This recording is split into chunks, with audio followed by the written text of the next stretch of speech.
Transitive verb समझने से पहले हम समझेंगे कि हमारे पास क्या है, डायरेक्ट ऑब्जेक्ट किस चीज़ को कहते हैं या इनडायरेक्ट ऑब्जेक्ट किस चीज़ को कहते हैं। देखो, हमारे पास जो लिविंग थिंग है, लिविंग थिंग जितनी भी हमारे पास है वो इनडायरेक्ट ऑब्जेक्ट है। वो हमारे पास क्या है, इनडायरेक्ट ऑब्जेक्ट है। जो हमारे पास नॉन लिविंग थिंग है वो डायरेक्ट ऑब्जेक्ट है। तो मतलब ये है कि ये जो हमारे पास ये ट्रांजिटिव वर्ब्स जितनी भी है, ये अपनी मानी को मुकम्मल करने के लिए क्या लेगा, मानी को मुकम्मल करने के लिए ये डायरेक्ट ऑब्जेक्ट को ज़रूर लेगा। अगर ये इसमें इसके साथ देखो, it will take direct object in complete meaning, तो मतलब ये है कि एक मानी को मुकम्मल करने के लिए हमेशा के लिए डायरेक्ट ऑब्जेक्ट को ज़रूर लेगा।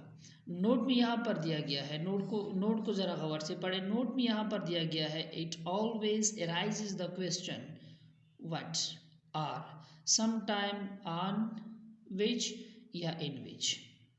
देखो, अब यहाँ पर हमारे पास अगर ट्रांजिटिव जो जितनी भी ट्रांजिटिव है, जो भी ट्रांजिटिव है, ठीक है, अगर इसके पास डायरेक्ट ऑब्जेक्ट नहीं है तो ये क्वेश्चन एराइज करेगा या व्हाट का, या कभी कभार ये भी क्वेश्चन एराइज करेगा ऑन विच या इन विच।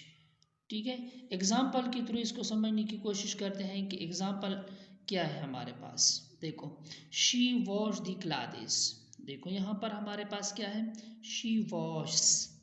अब द क्लॉथ्स को हम हटा लेते हैं, she wash what the clothes. ये जो द क्लॉथ्स है ये हमारे पास क्या है, इनडायरेक्ट ऑब्जेक्ट है। दूसरी एग्जाम्पल के थ्रू इसको समझने की कोशिश करते हैं, दे प्लक द फ्लावर्स। फ्लावर्स को अगर हम रिमूव करेंगे, दे प्लक व्हाट द फ्लावर। ये जो हमारे पास डायरेक्ट ऑब्जेक्ट होता है ये इसकी जो व्हाट का क्वेश्चन है उसका जवाब देगा। ठीक है, अब यहाँ पर देखें, ही वेंट टू स्कूल। अब यहाँ पर टू अगर मैं हटाऊंगा तो यहाँ पर हमारे पास क्वेश्चन क्या देगा, वेयर देगा। जैसे कि मैं यहाँ पर रेड मार्कर के साथ लिख चुका हूँ वेयर, तो ये क्वेश्चन वेयर रहेगा। अगर ये क्वेश्चन वेयर लेता है तो इसका मतलब है कि ये हमारे पास क्या है, ट्रांजिटिव नहीं है। ट्रांजिटिव को समझने के लिए देखो, ट्रांजिटिव को समझने के लिए मैं आपको आसान सा तरीका बता देता हूँ। ट्रांजिटिव को समझने के लिए आसान सा तरीका ये है कि अगर आप किसी भी सेंटेंस को पास इंडेफिनिट टेंस में लेकर जाओगे, जो अलिफ या ये वाला जो पास इंडेफिनिट टेंस होता है, जैसा कि वो स्कूल को गया, अब इसने ने नहीं लिया हुआ है, जो नहीं लेगा वो हमारे पास क्या होगा, ट्रांजिटिव हो। जैसा कि इसको मैं पास में चेंज कर देता हूँ, उसने कपड़े धोए। देखो, ने लिया है इसने, उसने फूलों को तोड़ा, ने लिया हुआ है इसने। अब यहाँ पर देखें हमारे पास क्या है, he went to the school. अब वो स्कूल को गया, तो यहाँ पर इसने ने नहीं लिया हुआ है, ये ट्रांजिटिव नहीं है। ट्रांजिटिव को समझने के लिए दो तरीके मैं आपको आसान से बता देता हूँ। या तो ये व्हाट क्वेश्चन एराइज करेगा जब हम डायरेक्ट ऑब्जेक्ट इससे हटाएंगे, नंबर एक। नंबर दो, हमारे पास क्या है, ऑन विच या विच का, इन विच का क्वेश्चन एराइज करेगा। अगर इसके साथ भी आपका कंसेप्ट नहीं क्लियर होता तो दूसरा कंसेप्ट हमारे पास है, जब आप इसको उर्दू में लेकर जाओगे पास्ट इंडेफिनिट टेंस में, अलिफ या ई वाली पहचान के साथ इसकी मुशाबहत करोगे। मिसाल के तौर पर, जैसे कि मिसाल मैं दे चुका हूँ और अभी मिसाल फिर दे रहा हूँ मैं, उसने कपड़े धोए, ये तो प्रेजेंट इंडेफिनिट टेंस है, वो कपड़े धोती हैं।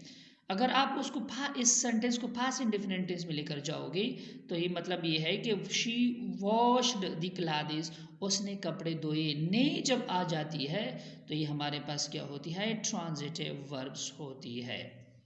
इंट्रांजिटिव वर्ब किस चीज़ को, कौन से वर्ब को कहते हैं, इंट्रांजिटिव वो वर्ब होता है जिसको डायरेक्ट ऑब्जेक्ट की ज़रूरत नहीं होती, जिसको डायरेक्ट ऑब्जेक्ट की ज़रूरत नहीं पड़ती। मतलब जिसको डायरेक्ट ऑब्जेक्ट की क्यों ज़रूरत नहीं पड़ती, क्योंकि ये खुद मानी मुकम्मल कर देता है। मतलब ये है कि वर्ब जो वो वर्ब होता है जो खुद मुकम्मल मानी देता है, मतलब जितना भी अपने आप को एक्सप्लेन कर देता है, जिसको इनडायरेक्ट ऑब्जेक्ट की ज़रूरत नहीं होती।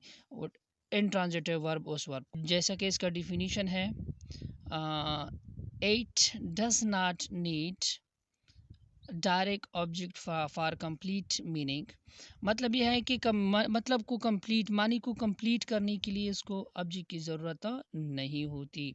हाँ, अगर आप इसके साथ ऑब्जेक्ट लिखोगे तो मतलब ये है कि अगर लिखना चाहते हो तो मतलब ये है कि ये हमारे पास फिर क्या लेगा, प्रीपोजिशन लेगा।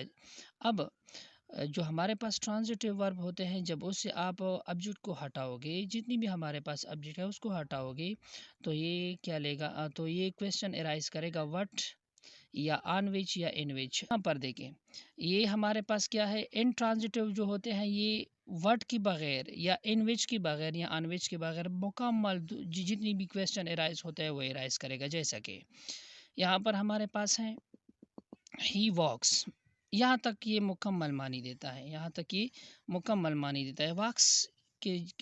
अब अगर हम इन द स्ट्रीट को नहीं लिखेंगे तो भी मुकम्मल मानी देता है।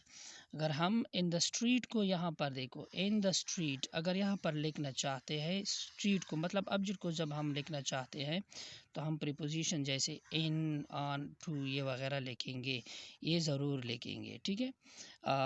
ट्रांजिटिव में ये नहीं होती। आप अगर वहाँ पर डायरेक्ट ऑब्जेक्ट को लिखना चाहते हो तो वहाँ पर आप प्रीपोजिशन नहीं लिखोगे। अगर आपने प्रीपोजिशन लिख लिया तो गलत होगा। अब दूसरे एग्जांपल की तरफ से हम बढ़ते हैं। दे आर सिटिंग इन बस, तो यहाँ पर मेरा मिस्टेक है इन द बस, तो यहाँ पर मैंने द लिख लिया, ठीक है। इन द बस, यहाँ पर इसकी जगह पर यहाँ पर मैंने क्या लिखा, इन द बस, ठीक है। तो यहाँ पर हमारे पास क्या है, they are sitting in the bus, ठीक है। तो ये अगर मैं द बस को हटाऊँ यहाँ से, ठीक है, एन को भी हटाऊँ, ठीक है, तो यहाँ पर ये हमारे साथ दे आर सिटिंग ये मुकम्मल मानी देता है। तो ये जो सिटिंग है हमारे पास ये क्या है, इंट्रांजिटिव वर्ब है। अब अगर मैं इससे मज़ीद मानी निकाल, मतलब ये है कि मज़ीद एक्सप्लेन करना चाहता हूँ तो मैं क्या लिखूँगा, डायरेक्ट या इनडायरेक्ट ऑब्जेक्ट को लिखूँगा। तो उससे पहले मैं ज़रूर प्रीपोजिशन लिखूँगा। अब यहाँ पर देखिए, you attack them, you attack not where, देखो यहाँ पर they are sitting where, they walks ना ही वॉक्स वेयर, तो क्वेश्चन एराइज कर देता है वेयर का। अब यहाँ पर देखिए यू अटेक ऑन विच, देखो तो ये हमारे पास क्या है, इंट्रांजिटिव नहीं, ये ट्रांजिटिव वर्ब है। ट्रांजिटिव वर्ब जो होता है हमेशा अपने आप पर मुकम्मल मानी नहीं देता, इंट्रांजिटिव मुकम्मल मानी देता है। ये दोनों आप एक दूसरे के अपोजिट है। अगर वहाँ पर आप ऑब्जेक्ट लिखोगे तो अब ट्रांजिटिव में ऑब्जेक्ट के बाद ऑब्जेक्ट से पहले आप प्रीपोजिशन नहीं लिखोगे। अब इंट्रांजिटिव में अगर आप ऑब्जेक्ट लिखोगे, कौन सा ऑब्जेक्ट, डायरेक्ट हो या इनडायरेक्ट हो, जो भी हो, तो आप क्या लिखोगे, प्रीपोजिशन लिखोगे इंट्रांजिटिव में। एक ही बात है। दूसरी बात मैं आसान से बता देता हूँ, चूँकि मैंने वी5 में भी आपको समझाया था, अभी फिर समझा रहा हूँ। अगर आपने वो वीडियो नहीं देखी है तो बराए मेहरबानी वो वीडियो ज़रूर लाजमन देखना। तो अब यहाँ पर देखें ट्रांजिटिव को हम किस तरह पहचानेंगे। ट्रांजिटिव वर्ब हमारे पास वो वर्ब होता है जब आप किसी भी सेंटेंस को पास्ट इंडेफिनिट या गए, लिया, लिए इसमें लिखोगे उर्दू में। मिसाल के तौर पर मैं तुम उन पर हमला करते हो, तुमने उन पर हमला किया, तुमने उन पर हमला किया, ये पास में चला गया तो यहाँ पर इसने नहीं लिया। मिसाल के तौर पर तुमने कपड़े धोए, यहाँ पर इसने नहीं लिया, तो ये हमारे पास क्या है, ये ट्रांजिटिव है। इंट्रांजिटिव ने नहीं लेगा, जैसे नहीं लिया तो मतलब ये है ये ट्रांजिटिव है। अगर किसी सेंटेंस ने नहीं लिया तो ये मतलब ये है कि ये हमारे पास इंट्रांजिटिव। फॉर एग्जांपल वो स्कूल को गया, तो इसने नहीं, ये नहीं लिया है, तो ये हमारे पास क्या है, ये पास्ट इंडेफिनिट टेंस है, तो ये हमारे पास क्या है, इंट्रांजिटिव है। उसने कपड़े धोए, तो ये हमारे पास क्या हुआ, ये हमारे पास ने इसने लिया है, तो ये हमारे पास क्या है, ट्रांजिटिव है। ट्रांजिटिव में प्रीपोजिशन नहीं लेगा, इंट्रांजिटिव में प्रीपोजिशन लेगा। इजाज़त दीजिएगा, अल्लाह हाफ़िज़।